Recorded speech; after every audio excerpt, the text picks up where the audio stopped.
So first things first, we had a weekend of a hot show, of a cold show, Money in the Bank and NXT Heatwave. A lot happened between both events, and I wanted to kind of get your take on what was happening and what you saw. I watched the Money in the Bank show. I thought it was great. It's not too much I can elaborate on other than it was just really good wrestling. I will say Mm, this, and I've been saying this about Seth Rollins, bro. Just go home, dog. I don't know if you don't love your wife or your kids, but just go home. The moves ain't crispy because he don't take a break. It's like, all right, I guess now they about to put him on like a smaller schedule so he can heal mm, up, but that's not how physical sports work. You don't heal mm, up while doing the sport. This ain't basketball. This ain't baseball. Like where it's like, all mm, right, even they sit down, but they try to, back in my day, they'll try to play through it, but they have to sit down. But with a physical mm, combat sport, you have to sit down to completely heal your body, mm, especially football. So, but overall, like I don't really have anything bad to say about the show. I thought it was really good. The Drew thing about him cashing in on the Money in the Bank that night, he said he would do it. A lot of people said it's a waste of the Money in the Bank. Yes and no, because he yeah. already won the title this year. Damien did the same thing to him, so it's kind of karma. We know it's to push the CM Punk angle even more, even though it's no need for it. They've sold tickets Mm, for SummerSlam. I'm thinking about going to SummerSlam if I could, get a little wiggle room in my schedule. Uh, so I think that's all it was. As far as Heat Wave goes, I thought it was a really good show. That's my first mm, time watching the NXT pay per view in a while. Uh, it's nothing to really elaborate on. I didn't see too many people upset about the Trick situation with Ethan Page. mm. It kind of surprised people, but I feel like at this point it's time for Trick to go up because it's a now or never situation. So you can't really be upset about it because the young fella got a role. Hmm. I agree. I agree with your takes from this weekend. I think that both shows were really, really good. I'm At first I was kind of tight that Jay didn't win Money in the Bank, but I feel like Me too, using the brother. You already know I'm an eater. I really wanted Jay to win, but I actually felt like this method was a little bit better. I feel like this adding fuel to the fire that was CM Punk and Drew McIntyre, and then what was CM Punk, Seth Rollins, and Drew McIntyre, I think was the way to go. I also think that the women's Money in the Bank match was really, really good. I really liked the ending of it. Shout outs to Chelsea Green. Whenever WWE decides to do their women's intercontinental or women's United States championship, I believe that she should be the first women's United States or intercontinental champion, whatever the case is. Um, I thought it was a really good show. I thought it was really, really sound. I feel like Toronto really brought it. Obviously, the thing that tugged at my heart the most was John Cena announcing his retirement tour. Um, we saw some, he kind of spoke a little bit during the press conference after the show. We found out more details surrounding it. Um, that essentially he kind of said it. Everything up until WrestleMania Vegas is the last. So it's going to be his last Royal Rumble, his last Elimination Chamber, his last WrestleMania is going to the next WrestleMania is going to be the last WrestleMania.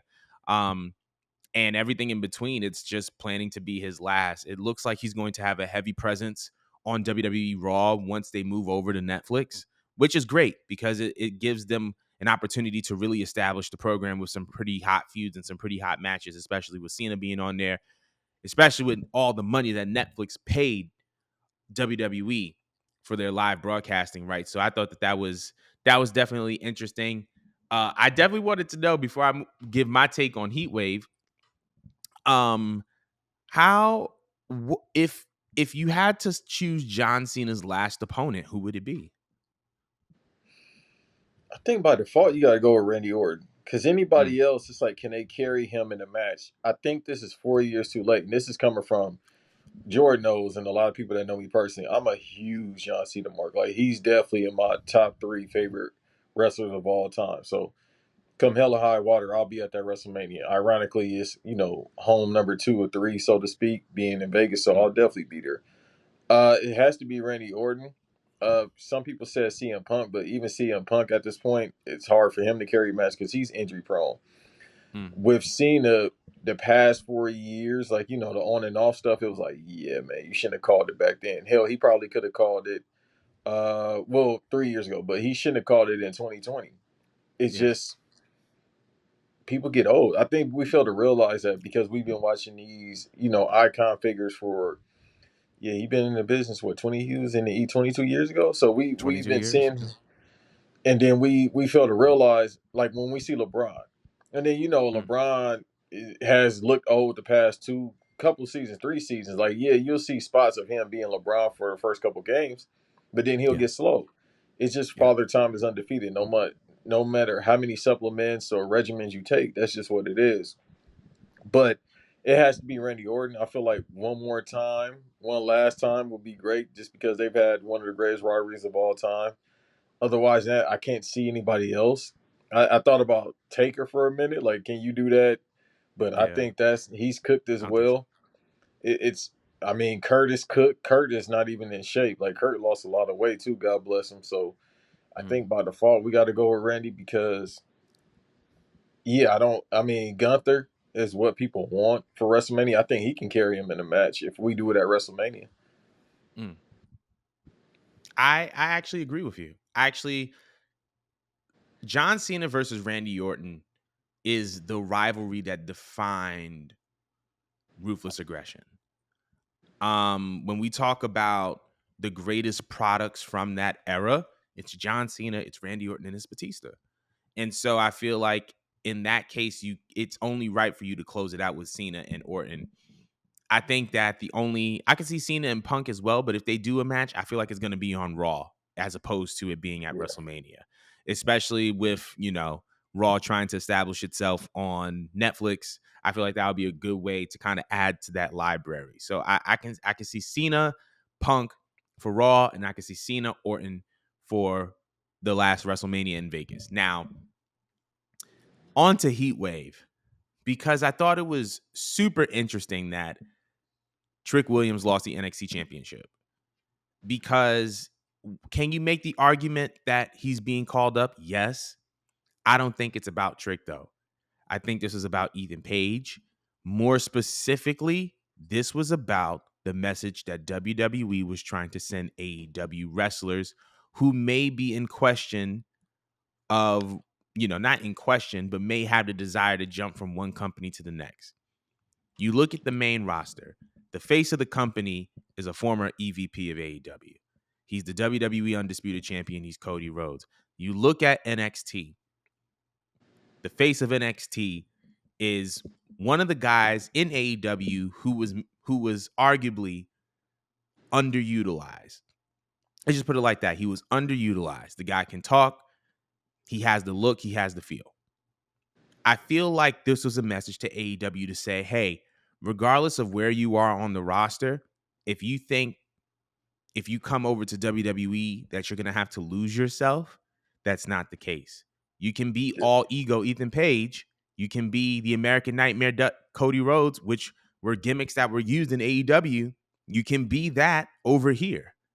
yeah, And on top of that, with the way that they're treating TNA, like if we look at how AEW treated TNA, yes, Kenny Omega was the TNA World Champion. Anytime Tony Khan had some ad space on Impact, he didn't necessarily have the nicest things to say about AEW, about TNA. But now we're seeing how the Rascals reunited on NXT. We're seeing Joe Hendry pop up on Tuesday and get the pin in a main event, a clean pin at that. They are trying to reshape their reputation amongst wrestling companies outside of WWE so that they can do business with more people, whether it's business with more wrestlers or business with more companies. And I feel like that is what Ethan Page winning that title was more so about than anything. It's about the message that they're trying to send. Other than that, though, I thought Heatwave was great. I thought it was a lot of fun. I feel like Obafemi is fantastic. He's my yeah, favorite champion in the NXT ecosystem. Also, Sol Ruka, Kaylani Jordan, Chef's Kiss. Like yeah. them girl, like if you ever needed proof that the PC works, that was proof. Those are two homegrown talents. They're not empty talents. But I thought it was just an amazing. I thought it was a week. I thought it was a good weekend of wrestling. So I want to know how everybody else feels about Money in the Bank and NXT Heatwave. Leave your comments below. But we're gonna get into more stories in WWE. Hey guys, thank you so much for watching the Culture 316 podcast. If you like what you saw, I'm gonna do that again. Ready? 3, 2. Thank you guys so much for watching the Culture 316 podcast. If you liked what you saw, be sure to like, comment, and subscribe so that you guys can stay up to date with all upcoming videos and events pertaining to Culture 316.